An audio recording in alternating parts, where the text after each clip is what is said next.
গান। স্যারেন্ডারই যখন করব তখন ভিলেন ছেড়ে কেস মাথায় চড়ে বসে। সম্প্রতি শাকিব খানের দরদ সিনেমাটি প্রেক্ষাগৃহে চলছে।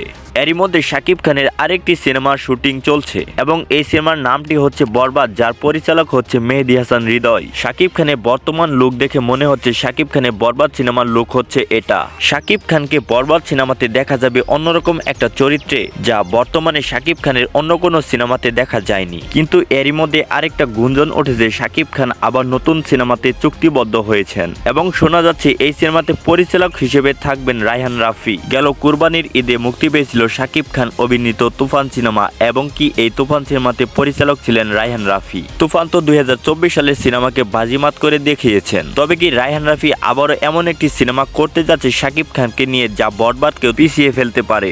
তোমাদের কি মনে হয় তা কমেন্টে জানিয়ে দাও তোমাদের মতামত। সেই সাথে নতুন নতুন আপডেট ভিডিও পেতে আমাদের এই চ্যানেলটিকে অবশ্যই সাবস্ক্রাইব করে আমাদের পাশে থাকবে। ধন্যবাদ।